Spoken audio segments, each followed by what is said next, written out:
Donald Trump is about to surrender to Iran. I know that if you believe that Donald Trump is just the most alpha strong guy ever and he would never do that, that might be tough to accept. But there is now reporting that Trump is getting set for an unconditional surrender to Iran. Now, remember that Donald Trump at the beginning of all this said that the only way that this war would end was with Iran's unconditional surrender. But according to the Wall Street Journal, what Trump is considering doing is just declaring victory, saying to Iran, open the Strait of Hormuz, and getting the hell out, even without having accomplished a single objective. This is effectively a total surrender. The groundwork that Trump is laying is coming from the reality that he probably can't win this war by any real definition. He's going to walk away seemingly with no nuclear deal. So in plain English, the message is, listen, reopen the strait, let the oil start moving again. I will just say we won and we're going to get the hell out of there. And of course, if we think about society and humanity, avoiding more war is good. I have opposed the blockade. I've opposed the threats of escalation. I've been against this war. The possibility of a ground war has been terrifying. It's great, right? Like, less war, that's awesome. But ending a war responsibly and pretending you won, but actually just surrendering are two completely different things. Trump went into this thing never defining victory. It was, well, we're going to stop their nuclear weapons program. I thought you did. Well, but we did. What about the uranium? I don't know. They can keep it. We're going to destroy their ballistic missiles capabilities. Yeah, well, that didn't happen. We're going to do regime change. Well, it did and it didn't happen, right? I mean, like literally the leader is different because you killed the previous one, but it's the same family. It's the same regime. We're going to bring Iran back and get a deal done. Well, what kind of a deal? Obama had a deal. You got out of the deal because you said it was no good. So whenever a goal became unattainable, the goals would just shift. And Trump's administration now says the strikes have destroyed the three main nuclear sites. Is that true? We don't really know. And they're saying Tehran is not going to be able to restart their program without us knowing. And that's good enough. But what happened to the agreement? What about Iran will never get a nuclear weapon and they're at the table and there's 60 days to negotiate and he's going to walk away, is what the Wall Street Journal report says. A real diplomatic victory would have some terms, a timeline, the ability to verify consequences if anything is violated from the deal. Trump is reportedly getting set to just tuck his tail between his legs, go home and go, yeah, but I won, didn't I? And everybody's going to go, won what? What are you talking about? Iran would reopen the Strait of Hormuz. That's, by the way, the central piece of leverage that it gained during the war. Iran didn't even have that leverage before this war started. And Trump would go, mission accomplished, oil traffic is happening again, it's flowing, I'm just going to go home. Even if that outcome remains uncertain, Iran is also reportedly demanding sanctions relief, the return of frozen assets, American military withdrawal, an end to the naval blockade, compensation for war damage. And Iran says there's no negotiations happening right now. Think about that. Trump started with they're going to cry uncle. Unconditional surrender, that's how it will end. There were going to be negotiations.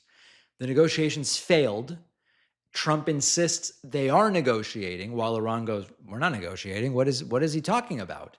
And Iran has been able to avoid surrendering, and they are negotiating, and I don't mean it's not a literal negotiation, but they're negotiating in the sort of public domain in a way where everyone knows they can wreak havoc on Trump's presidency with what they can do in the Strait of Hormuz. So this is going to be an embarrassment. And I want to hear from every single one of these MAGAs who goes, Trump is so strong. If Trump just turns around and goes, I won. Imagine if you're in a chess game and you're losing and the other player has a better position and you go, I won, and you shake hands. You've surrendered the game. You've lost. You can sit. When you stop playing and say, I've actually won, other people can evaluate that and see if that is true. Now, then we get to the bigger issue. And this is now the 30,000 foot level. Trump told us he was the guy who would end the forever wars. He would never start forever wars. He's not so stupid as George W. Bush and Hillary and Biden and Kamala Harris, all of whom did or were going to start stupid wars. And now Trump started a war and he can't get out of it seemingly without losing. And the proposed escape route is forget about the nuclear issue, give Iran concessions for reopening the waterway that was open to begin with before he started this thing, declare victory, and just hope everybody moves on. If that ends the killing, take it, right? I mean, like, I am an anti-war person at my nature, but we got to call it what it is, which is Trump started this optional war, achieved nothing, damaged the American economy, damaged his reputation, damaged so much. And now he's realizing he has no way out and he may just exit. Now, there's a lot of reasons to be feeling a sense of urgency to do this. It seems as though Republicans are going to be destroyed in November. The economy being as it is with inflation, jobs, all the things we've talked about today in the last couple of days, that is not going to set up Republicans for any kind of victory. And so there is an urgency because Trump knows Republicans lose, I get investigated for 2 years. This destroys whatever legacy I have, which isn't much. Trump increasingly is in this urgent situation, and we shouldn't feel bad for him. But here's the really important part. We have to punish the Republicans for it. I know I've said this before, but I have to remind people of it. There are people in my audience, moderate Republicans. They write to me. They go, David, sir. Usually they're a little nastier than that, but they might say, David, sir. I don't like Trump, but I live in Kentucky. Well, Kentucky's not a great example. I live in Florida. I live in South Carolina, whatever. My member of Congress is cool. I like him or her. My senator, I like my... You, by voting to reelect that member of the House or member of the Senate, are voting to reelect someone who has rubber stamped just about everything Donald Trump has done. And so we've got to forget about this whole false notion of, yes, Trump's a lunatic. He's not a good president, but I'm a moderate Republican and I like, whoever, John Thune or whoever's up for real. It doesn't even matter. They are part of rubber stamping everything. If from the beginning, Republicans had made it clear, we're not going to let you get away with this stuff. You can threaten some of us, but if we all stop you, you can't threaten all of us. You're not going to get all of us kicked out of office. If they had had the audacity to do that, or just the self-respect, quite frankly, we wouldn't be in this position to begin with. But that is the reality. So if you are going to try to comfort yourself by saying, oh, I wish Trump was different, but I'm going to vote to reelect every single one of the Republicans representing me, they are the reason Trump gets away with what he gets away with, because they do nothing to try to get in his way. And you, by reelecting them, are rubber stamping that. Don't do that. To my moderate Republican friends in the audience, don't do that, because it's pathetic. And we don't want to see that happen again. Incredibly disturbing images of Donald Trump have surfaced from this weekend. I am going to argue that as disgusting and dilapidated as these images are, and they're very disgusting, I'm warning you, if you're eating right now, this is not going to be the segment for you. These images are nothing compared to what they represent about Trump's presidency. So let's take a look. It is true, Donald Trump was photographed at one of his many golf clubs playing golf this weekend, and people noticed from the images that Donald Trump appears to be having serious difficulty getting around. His posture is awkward, his gait is labored, he seems barely able to comfortably move from the golf cart when he is trying to get to the ball or even going back and talking to people. Now, of course, we can speculate, and we've been having to speculate for years, but we don't really need to. Is something wrong with Trump's legs? Is it Trump's weight? Is it something else? We can't diagnose Trump from photographs, and the White House is never honest or forthcoming about what's going on with Donald Trump's health. Fine. I am going to argue here that the physical spectacle of it all is really the smaller story. We know Trump's age. He was born in 1946. He's 80 years old.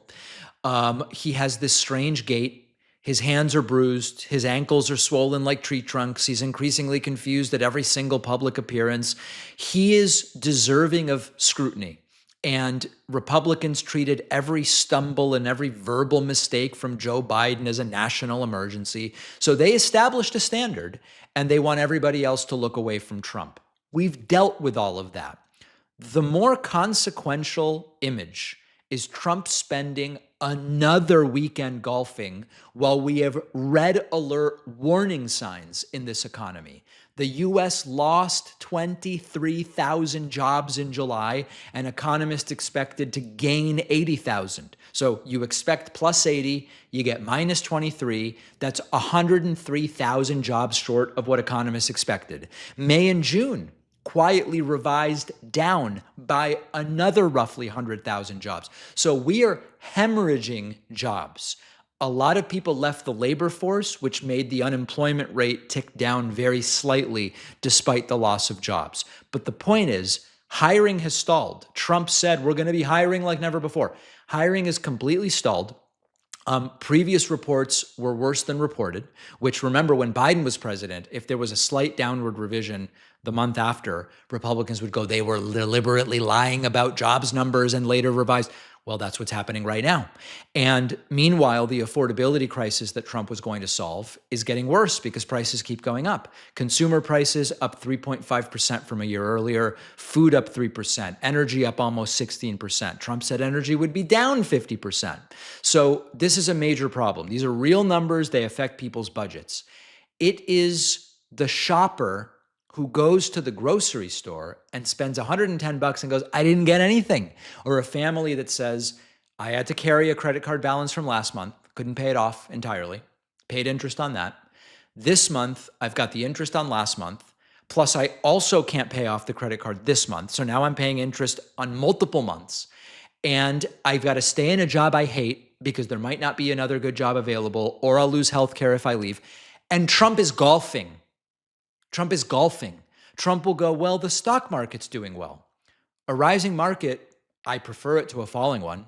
I own stocks. That's true. I'd rather that. There are millions of people with retirement accounts tied to the stock market. So that's good nominally. But the wealthiest 1% own more than half of all the stocks. 1% owns half the stocks in the United States. So when you see market records, for most people, that doesn't make it any easier to buy groceries. And Trump said he would be the affordability president for everyone and all. It doesn't help people afford their day-to-day. Now, David, are you saying presidents can't ever take a day off? No, presidents can take time off. Also, being president is not a job you take because you want vacation. Presidents don't control every economic variable. That's true. 1 week jobs report doesn't prove that the president is doing everything wrong. But I'm just asking for us to hold Trump, let me take that back. I'm asking elected officials to be held to the promises they made. No one made Trump promise prices were going to come down dramatically, and prices have gone up. And I can't believe I'm still talking about this. What does it mean that I still have to explain that when inflation goes from 4 to 3.5, the rate at which prices are increasing has gone down, but prices are still increasing? And the promise was prices would straight up decline. So we just need to be doing the level of scrutiny that is appropriate to evaluate whether the president is keeping the promises that he made. So when you see Trump playing golf again, yes, it's shocking how unhealthy he looks. It's shocking how he can barely walk, his swollen ankles, and all of that is true, and we can analyze that. But he's playing golf again. And he said, I'm not going to play a lot of golf because I'm going to be so busy dealing with all these problems. And he is just playing golf and not dealing with any problems. Now, if Trump had, I don't really care about golf per se. You know, Biden was not a golfer. Obama did play some golf. George W. Bush played some golf. Trump played a ton of golf in his first term. I don't have a problem with the golf per se. I have a problem with jobs are disappearing, bills are rising, families are stretched. You promised you would fix it. And the president is standing next to a golf cart surrounded by wealthy people who never have to worry about what groceries cost, never have to worry about what healthcare is going to cost, telling him, sir, it's all going so great because my portfolio looks really good once again. No, come on, guys. Come on. I would really respect a MAGA, middle-class MAGA, who fell for this crap if they wrote in and said, David, I consider myself a right winger. I like the idea of what Trump's doing on immigration. I even like the Iran war. Who the hell knows? Although I don't think many people like the Iran war. But objectively, Trump has not made any of those promises that he made economically a reality. And I don't even really think he's trying. He doesn't really care about middle-class people. I would respect such a MAGA if they reached out to me and they said that. Now, the right is going full speed ahead, trying to suppress dissenting voices on social media and on digital platforms because they know that the numbers are no good. They see what's happening, and I just hit my microphone, and I apologize for that, especially if you're wearing headphones. I'm getting agitated. They see that the promises aren't happening. It's not working. Rather than try to argue that it is, because they can't, they're trying to suppress those of us who are simply saying, evaluate for yourselves. This is a key difference between the MAGA people and us. I simply say to you, fact check everything I'm saying. Don't take my word that prices are up. Look up the inflation rate. You don't have to believe me. That's the key difference.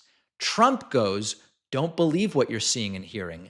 I will tell you what the truth is. If you're confident that you're communicating the truth to people, you encourage people to go and fact check you. Everything I said here, the jobs numbers, the unemployment rate, what's going on with, there's 500,000 manufacturing jobs just available. Nobody wants them. Fact check me. You'll see that I'm telling you the truth. It's up to you to figure out what to do with that truth.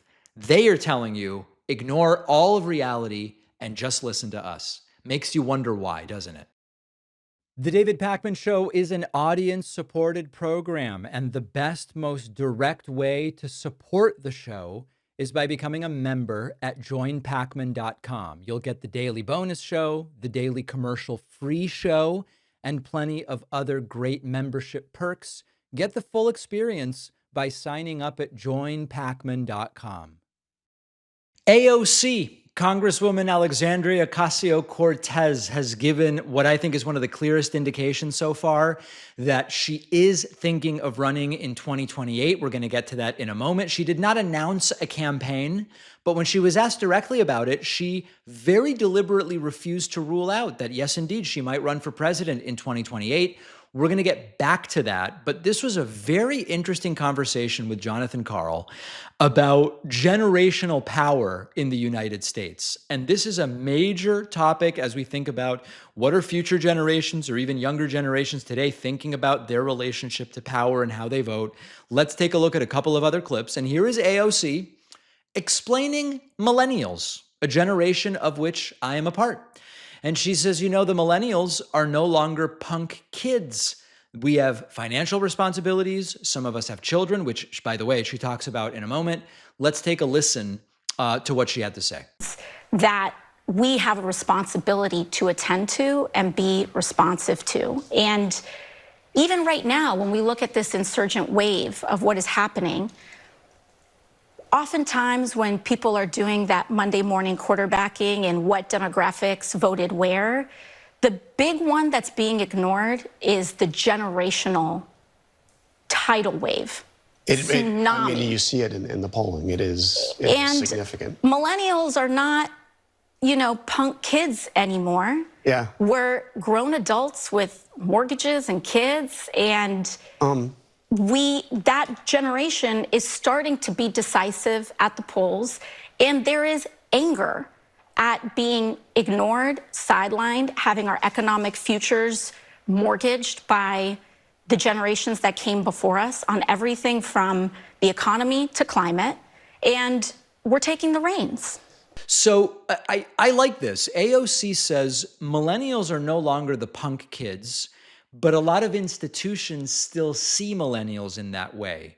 To some degree, maybe it's because a lot of millennials are waiting longer than other generations to have kids for financial reasons. Maybe it's because a lot of millennials are not buying houses at the same rate as previous generations because they can't afford to. But she still makes the point, there are still many millennials with careers, children, and mortgages, but also with voting power. And we lived through the Great Recession.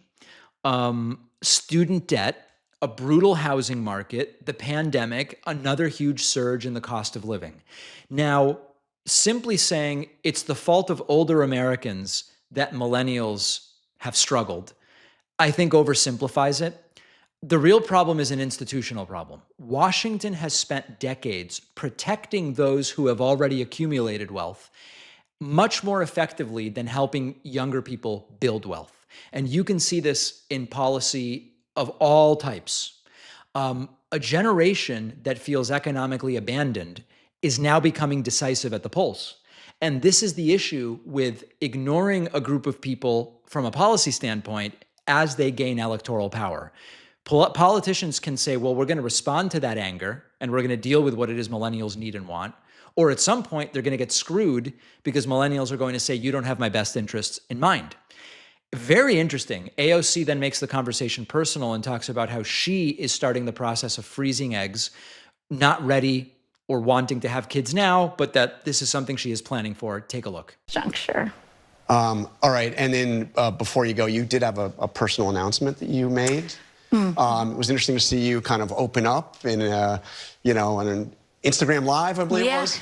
So tell me what it was and why you decided to do it. I think it's important for us to normalize these conversations, especially in this political environment. The Trump administration has... Remind us what the announcement was. Yeah, sure. So I have decided to start the process of freezing my eggs. Yeah. And in this political environment where this administration is denying reproductive care to women across the country, from abortion rights to the ability to carry out a healthy pregnancy, I think it's important for us as leaders to have these conversations and share these processes, especially for working women across the country, and normalize them.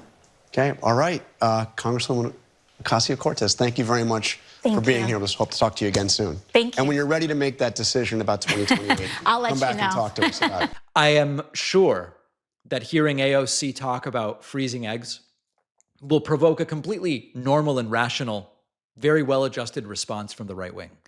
By which I mean, there are people about to get very preoccupied with the reproductive decisions of a woman that they have never met. That is what is going to happen here. I think AOC makes a serious point.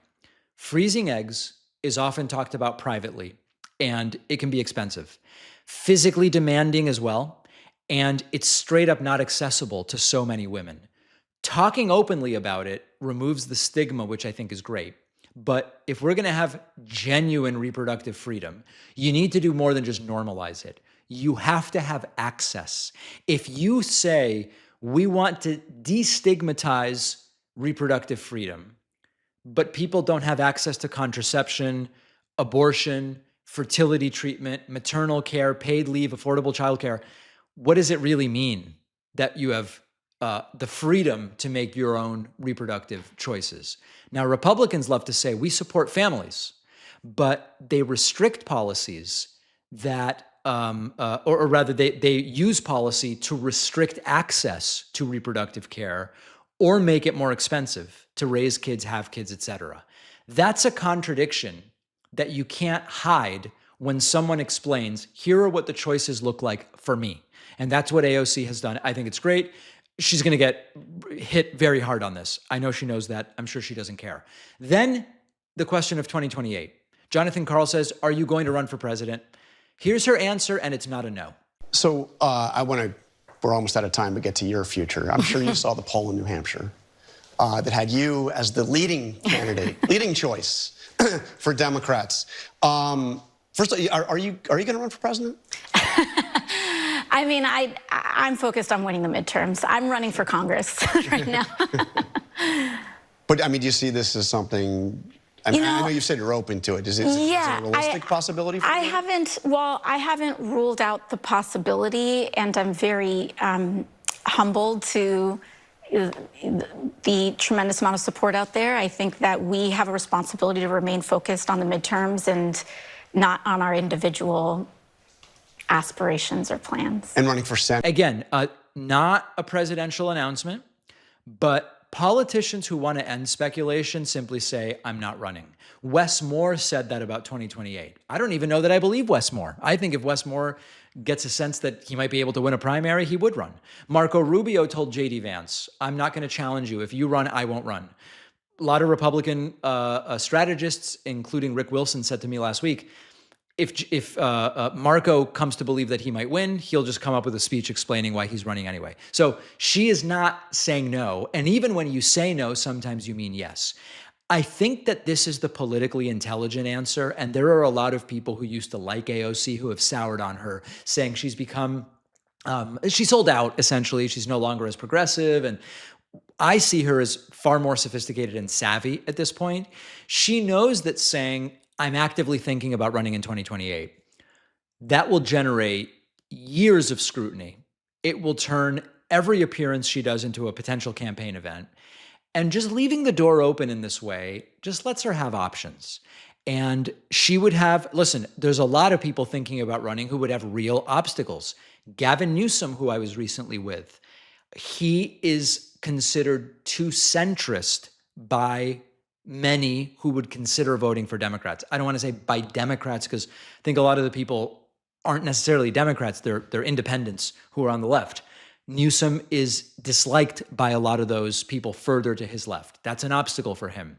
I think AOC would have obstacles as well, including resistance from Democratic donors and from the more center-left wing of the Democratic Party. But AOC has something most members of Congress don't have, which is national recognition. She's got a big fundraising network, and she has a disproportionate level of support from young voters, which is very important right now. It's a careful answer from AOC, but I think the meaning is very clear, which is I am going to evaluate what my chances look like. And based on that, I will decide what to do, which is actually the answer from a lot of people. A lot of the governors I've spoken to have said or implied, I'm thinking about it, but it's going to be a calculation of whether I believe that I have a viable shot. I actually like that calculus more than those who say every objective measure tells me I have no shot, but I might do it anyway just to try to get some recognition and interfere in some sense with the primary.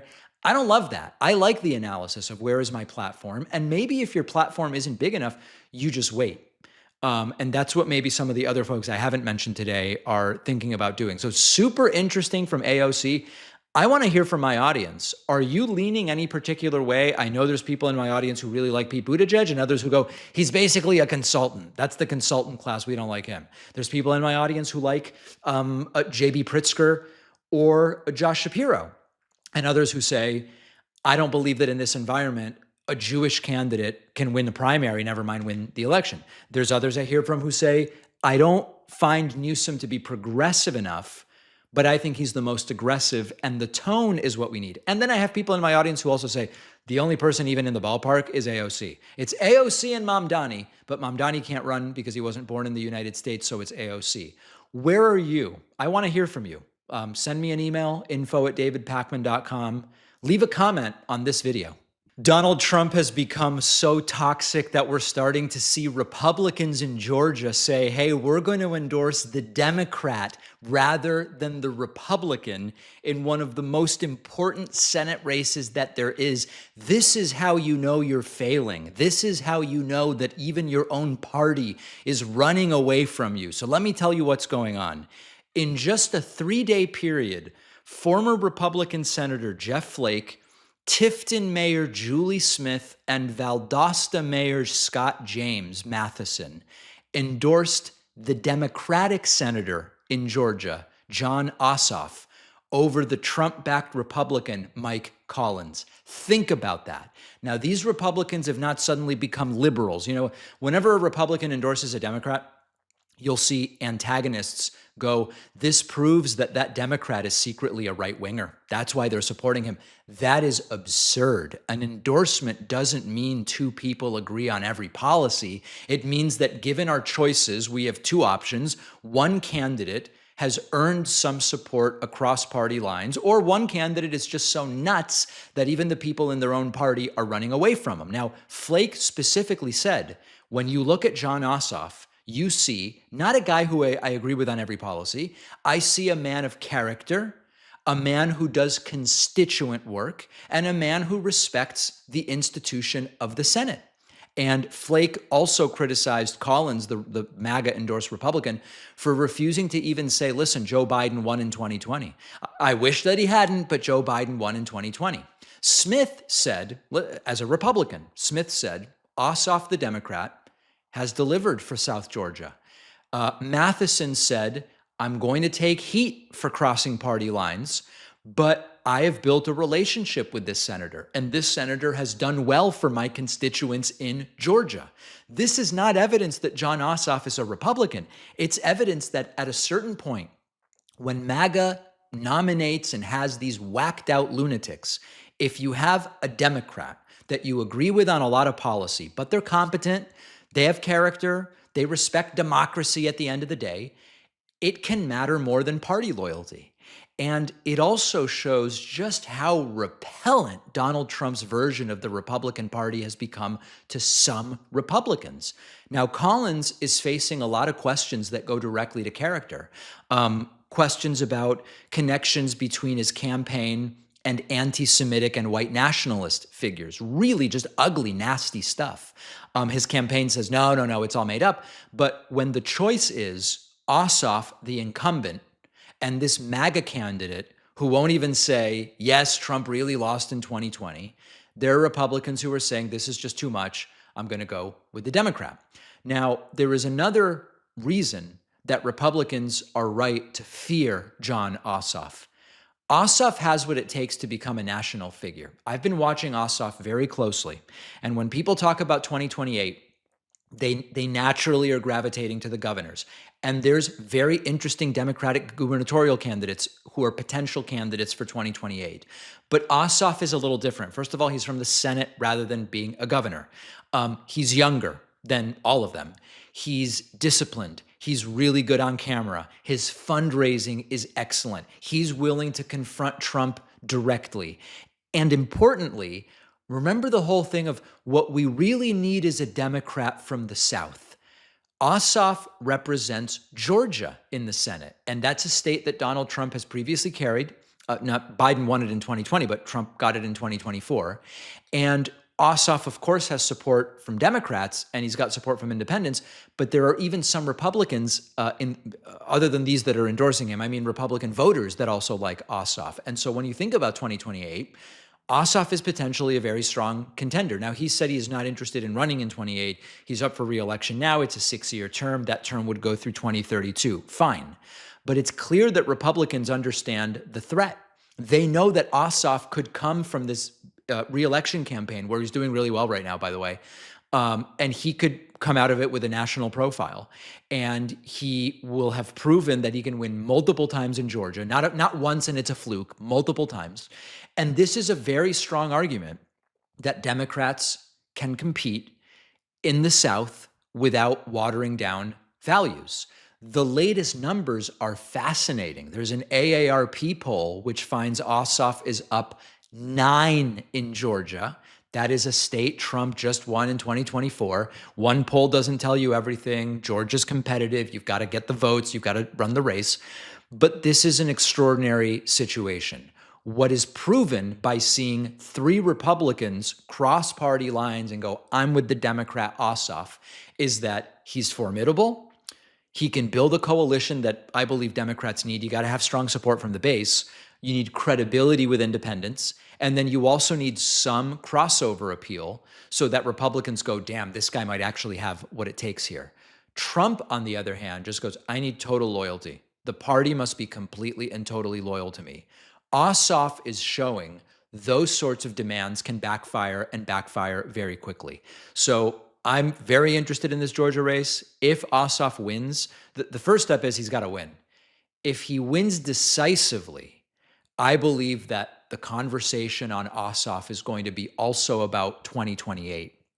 And, you know, for all the talk about Democrats have such huge problems, and they do. I mean, listen, I'm gonna gag if I hear about more Democrats writing an op-ed or a strongly worded letter. I mean, it is just vomitous. So there are real problems here for Democrats. But I think there's a very deep farm team for Democrats for 28. And we're going to talk about AOC, who has now said she's not ruling out running for president.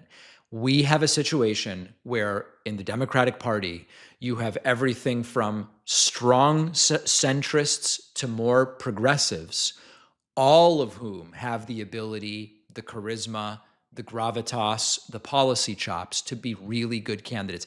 If anything, the problem could be too many candidates and fragmenting the vote than not enough. Although I actually think the more robust the primary, the better.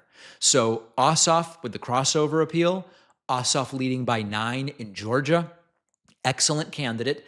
And I think another important thing about Ossoff is a reminder that it's okay if the right Democrat is very different ideologically in different races.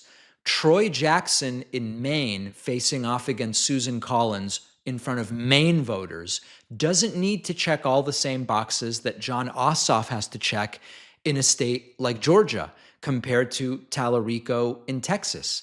That's okay. That's a good thing. Let voters decide what it is that they want. So I'm very optimistic, quite frankly. Even if Democrats don't get the Senate in 2026, there are a lot of things that are pointing in the right direction. The Ossoff crossover appeal is one of those, and we're going to keep a very close eye on it. If you like this show, I would love for you to get my Substack writing. Each day, I'll send you a rundown of what's on the show, what's happening, what matters, why.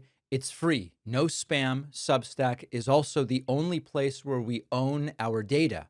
So if we get censored on social media or on any platform, Substack's going to be the only way I can tell you what is going on. Sign up now at davidpakman.substack.com.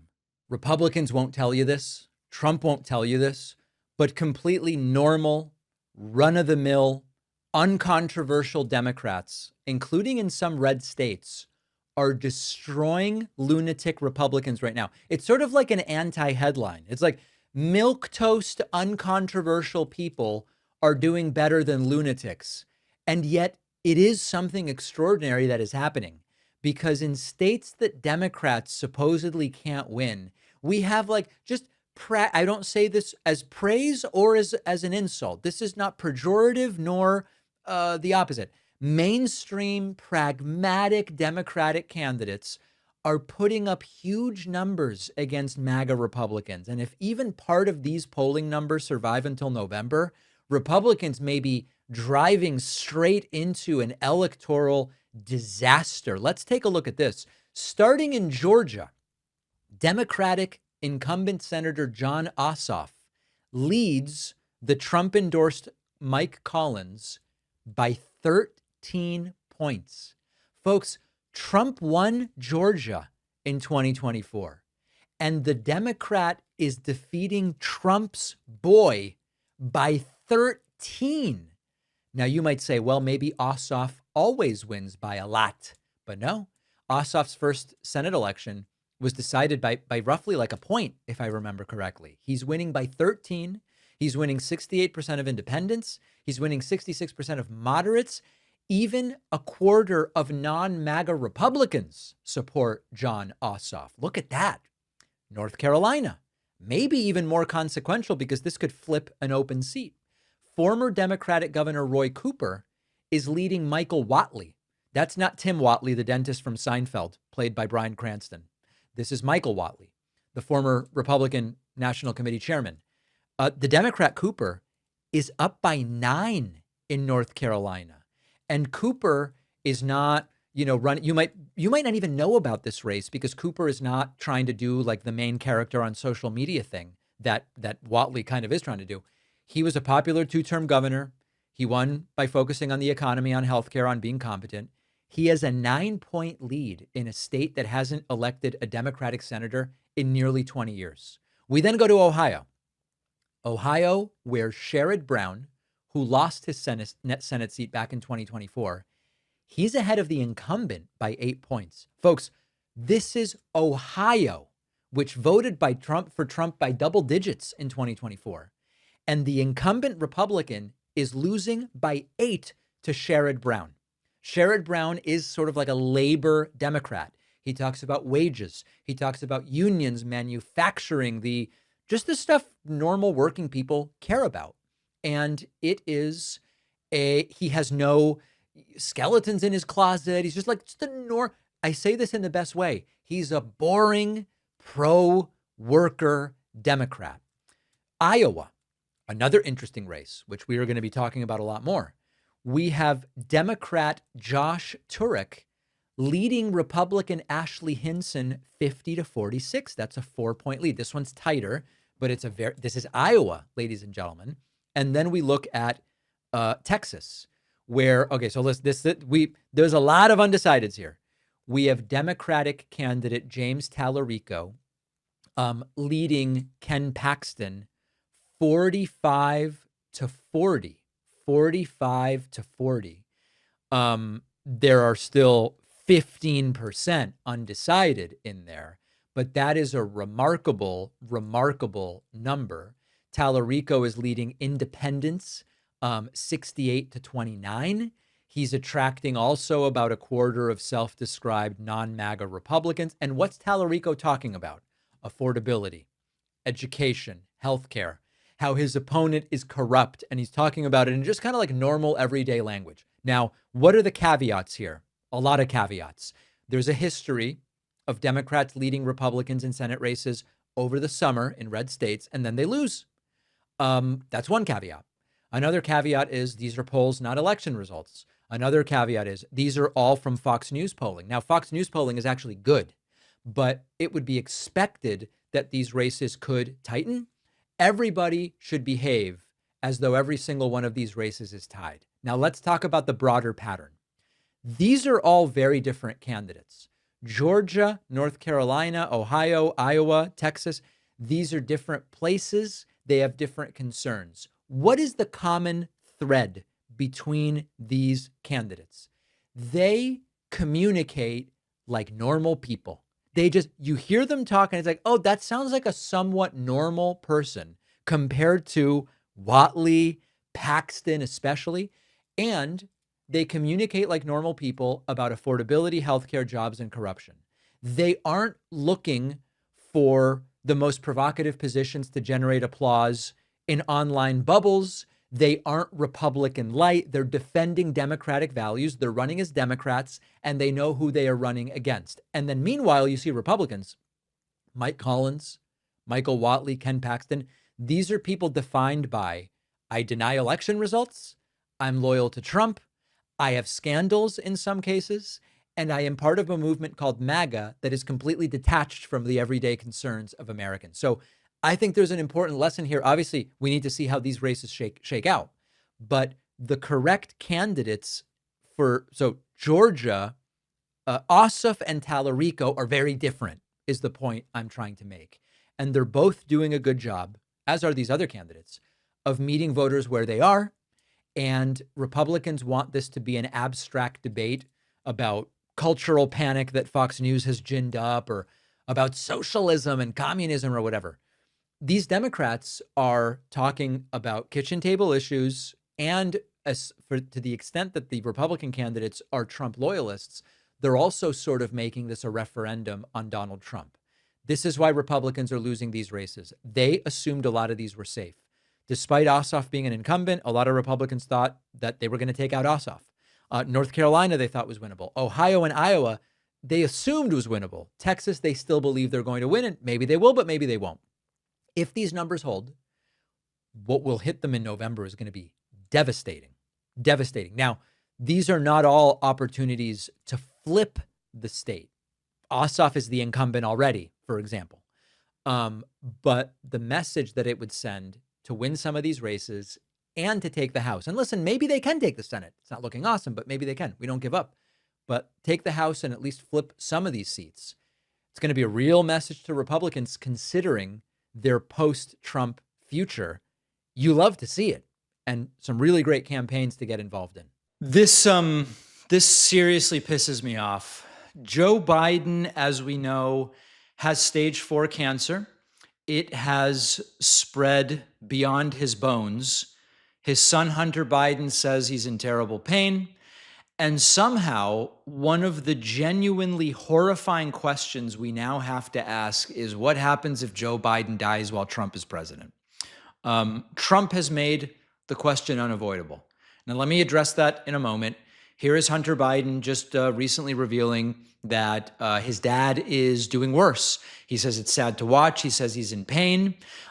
This is a grim situation. Okay, take a look at this. It's really hard, Patty, and it's really sad to watch. And it's really, the only thing that I say about my dad, about his health right now, is I wish he would complain more, because it's not good. The cancer has spread, is metastasized into his bones and further. It's very painful, and it's very debilitating in many respects. But he's still out there. He's still doing this thing that is, he so believes in this country. Now, normally in a situation like this, the identity of the sitting president is irrelevant. You know, if a former president were to die, you have a White House you know is going to respond with dignity. They're going to lower flags. A respectful statement will be issued. The sitting president will attend the funeral, will represent the country. It'll be respectful. It'll be something that Americans can look at and go, that is a normal way to behave. But we're talking about Donald Trump. We're talking about a guy who called Biden Crooked Joe, Sleepy Joe, dumb as a rock, the worst president in the history of the United States, suggested that there were lies being told even about Joe Biden's metastatic prostate cancer. And when Biden left the race in 2024, Trump said, oh, Biden had never been fit to serve, and he came to be president only through lies and fake news and all of this stuff. Biden's diagnosed with stage 4 cancer. Trump briefly sort of wishes him well, but then turns the diagnosis into this disgusting and completely absurd attack and suggested that Biden and his doctors were hiding the illness. He confused the Gleason score of 9, which is a score that's related to how aggressive prostate cancer is, saying Biden has stage 9 cancer, which is not a thing. And then he said, I feel sorry for him. If you feel sorry for him, don't feel sorry. He's vicious, and I really don't feel sorry for Joe Biden. This is a sick person. Now, if you're saying, well, David, this is like sort of, you know, it's not policy related, it's very superficial about tone, I think you're missing the point if that's your interpretation. Now, just as a contrast, when Trump got COVID during his first term, Biden pulled all negative campaign ads, wished him well, and waited. That was it. When Trump was shot, Biden called him and condemned the attack and addressed the nation. Now imagine Biden's funeral with Trump as president. Would he even lower the flags without whining? Would he attend if he were invited and allowed, which I don't think he will be? Would Trump even attend without making it about himself? Could he go a day without talking about how he actually won in 2020 and Biden lost and it was rigged and Biden's incompetent and corrupt and all this stuff? There would be, if we were talking about, a president might die while Obama is president, these would be insane questions. Of course, Obama would not behave in the way we expect Trump would behave. What if George W. Bush were president? Of course, George W. Bush isn't going to behave that way. What about Mitt Romney? Just about any normal Republican or Democrat. With Trump, these are reasonable questions. And that is what makes this so disgustingly revolting.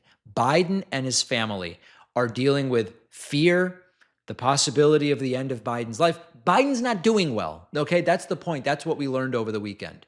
And the president of the United States is a terminally malignant narcissist who would almost certainly use the death of Joe Biden as a final opportunity to humiliate him. So there's this grotesque, the way life works out is just, it's a grotesque set of circumstances.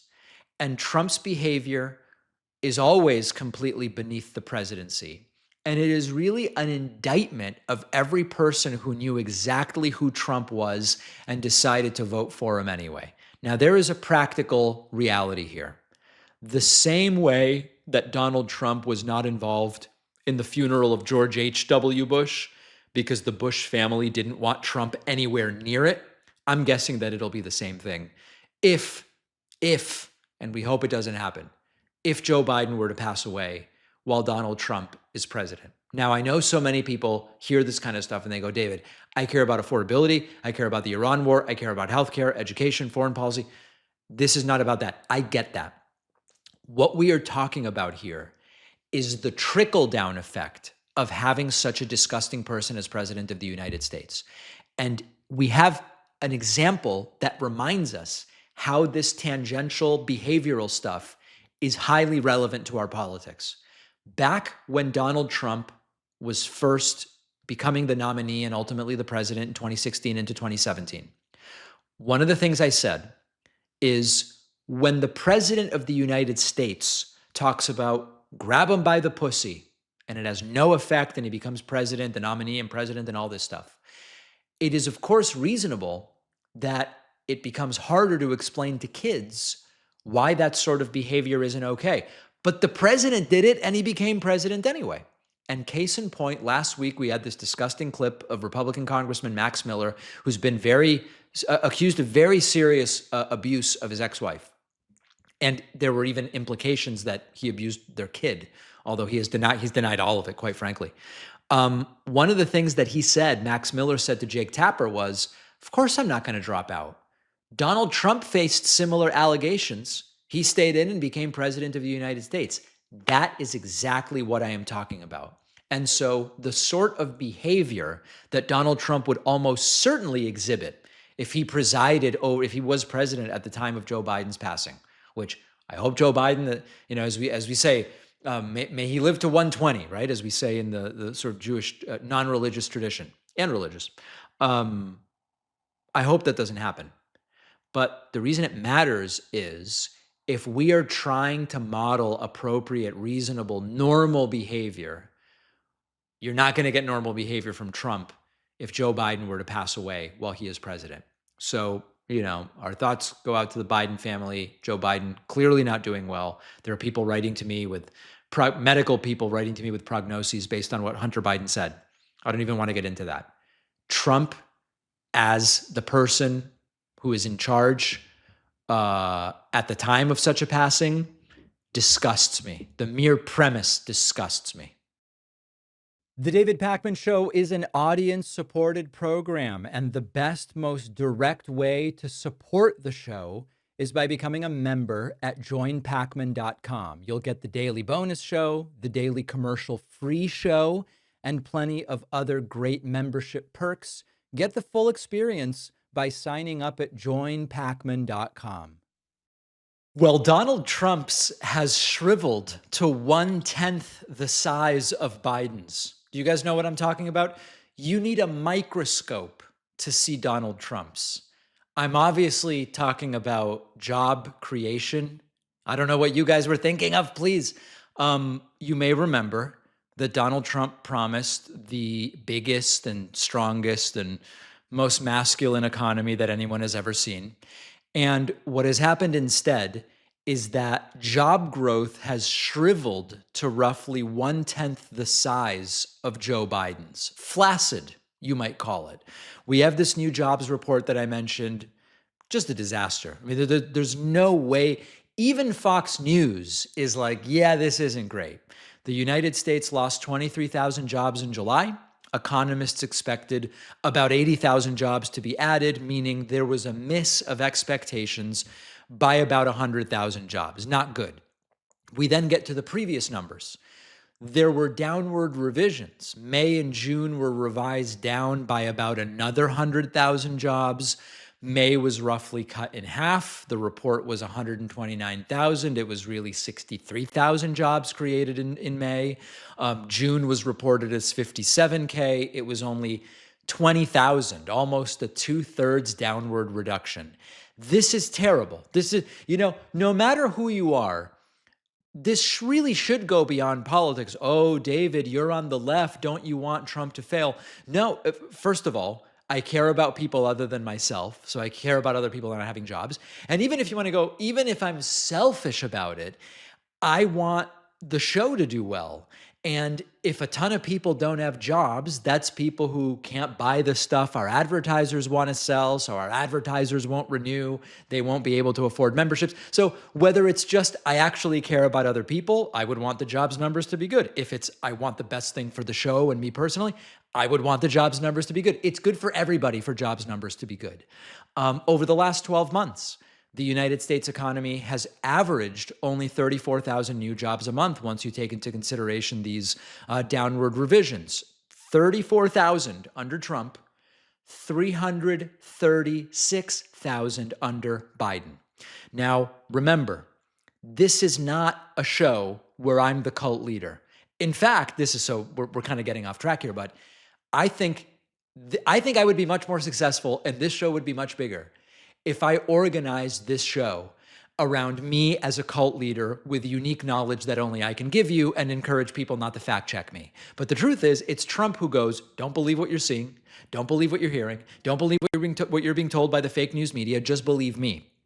But I encourage you, one of the themes of the last 80 years of sort of the modern political era, the post-World War II era, we could say, is that there are way more jobs created under Democratic than Republican presidents.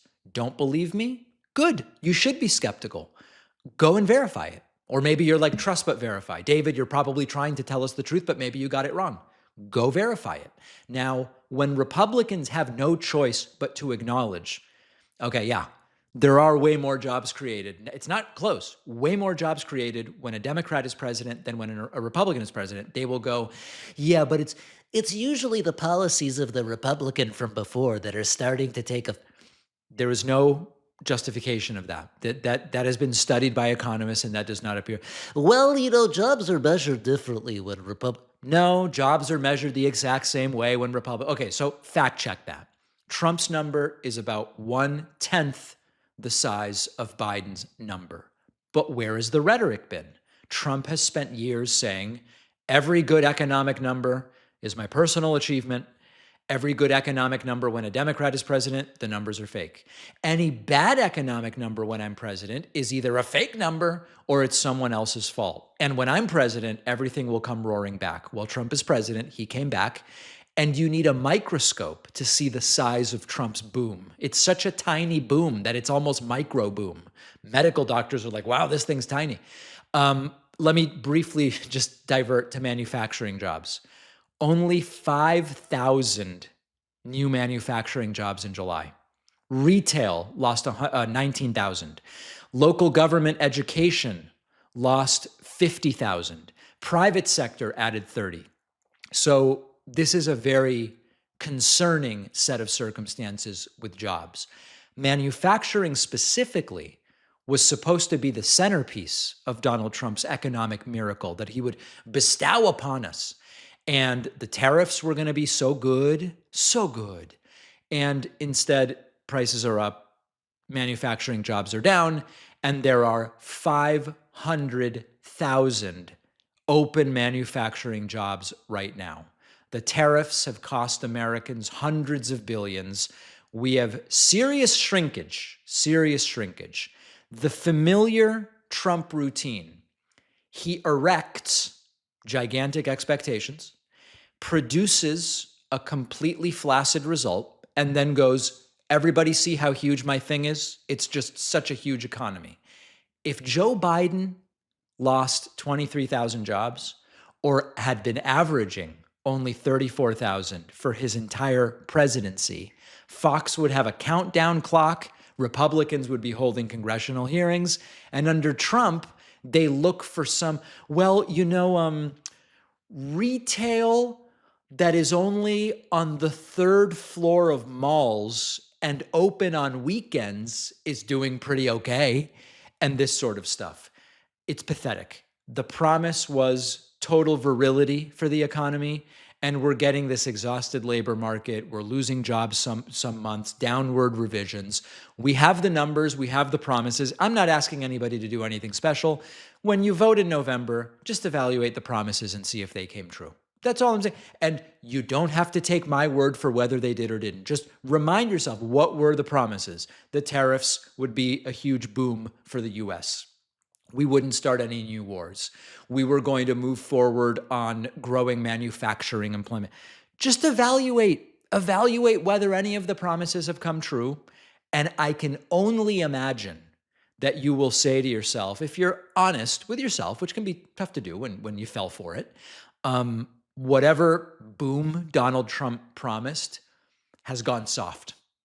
And the softness is pretty embarrassing, but most importantly, it's really bad for this country. And vote based on that. All right, I'm going to come clean with you guys in a sense. It's always sort of like expected that you always act like everything is perfect and everything's going well. But I'm having a real problem right now. And I want to tell you what it is that the Trump White House has done to me. When you Google my name now, one of the first results is an official whitehouse.gov Trump White House page that calls me a media offender and a liberal lunatic. And that search result to the whitehouse.gov page about me appears above my official website. It's above my Instagram account. And that by itself is disturbing enough. But I recently learned that the page is actually doing some real damage. Someone who I was talking to about interviewing me regarding my forthcoming book told me, I'm a little hesitant to interview you, David, because of you being on that list. And this person I was talking to, relatively prominent podcaster, not on the White House list, was worried if I interview you, it might get me added to the list. And then that might cause a problem for them. And that is a very chilling effect. We've talked before theoretically, and it's crazy because things I've discussed theoretically are now becoming real and practical. I've talked theoretically with you about how the government doesn't need to arrest anyone or formally ban any speech or punish any speech in order to intimidate people. And sometimes the possibility of retaliation is enough to get people to change their behavior. It's called self-censorship. An interviewer avoids a particular guest, in this case me, or an outlet decides not to cover a particular story, or a journalist decides that asking a particular question of a public official just isn't worth the risk of the blowback that they might receive. The First Amendment protects speech and it protects freedom of the press. The page on whitehouse.gov, based on the lawyers I've spoken to, including Mark Elias when he was recently on the show, that page doesn't seem to violate my First Amendment rights in any official way. I've not been legally sanctioned. I've not been prevented from producing my show. I've not been prevented from publishing my work or from promoting my book. But it gets very close to the line because the federal government is identifying certain people, myself included, that it doesn't like. It doesn't like what I'm saying. It has labeled me an offender. It has labeled me a liberal lunatic. And it is using whitehouse.gov and the power that whitehouse.gov has as an institution, as a thing, to attack me and some other content creators. Now, at least one person has said, David, I'm not going to interview you about your book because I'm worried I will become the next target if I do that. This is exactly how free expression is weakened without any official acts of censorship. This is how you see a page with a high Google rating, right? I mean, the high Google ranking. That's the reason that for most people, when they search David Pakman, the whitehouse.gov page is coming up above even things as established as Instagram. That is creating a situation where the authority carried by whitehouse.gov is because of the reach of the federal government, and search engines therefore treat it as more important than my own page, and that helps this attack to follow me, even though I've now been on that page for months. Now, of course, I know some of you will Google my name and you'll go, oh, actually, when I see it, your Instagram is ahead of the whitehouse.gov. We know that search results vary by person, by location, by device, by time of day, all of this stuff. Not everybody's going to see the exact same thing. But the screenshot we put up shows the danger very clearly, which is that a government smear can rank higher than the target's own website and social media accounts. And so then when we try to get a guest on the show, or we talk to a potential advertiser or a business partner, they go, let's see who this David Pakman is. Let's see what David is all about. And one of the first things they see above my own page, above my own Wikipedia page, above my Instagram, is this whitehouse.gov page making it clear that the government, the Trump government, we should be clear, the Trump administration doesn't think too highly of me. Now, of course, the White House may respond to criticism. They're allowed to do that. They're allowed to dispute reporting that they find to be inaccurate. They can defend their policies as better than what I'm arguing for. But when you create these enemy-style lists, you are crossing the line because there's no neutral standard or evidence or hearing or appeal. It's the government declaring our critics are offenders, and then they let fear effectively do the rest. Now, I don't care what your politics are. You should be concerned about this if you care about the Constitution, if you care about free speech, if you care about the First Amendment. Today, the target is me. It's Brian Tyler Cohen. It's Brian Tyler. It's Tyler Bryanson and Cohen Tyler. It's all of them, right? It's all of us, all of them. But you could have a future administration that uses the same tactic against conservatives, activists, academics, and private citizens, and I would be against it because this is not about politics. The best response to this, there is only one best possible outcome. The intimidation has to fail. The intimidation has to create blowback where people say, that's really messed up. That's not what the government is supposed to be doing. I'm going to support this creator. So support, go look at the list. You know, maybe you see me on there and go, David, I don't really like you that much. I don't like that purple shirt. I don't like your hairstyle. That's fine. Whatever independent media you see on that list that you do think is worth supporting, and hopefully I am one of those people, go out and support them. Pre-order my new book, which, by the way, it's very clear they're going to try to suppress. davidpakman.com/attention. Subscribe to the YouTube channel. This costs nothing. Follow me on Spotify or Apple Podcasts, the podcast. Get on my free Substack newsletter. All of this stuff costs nothing.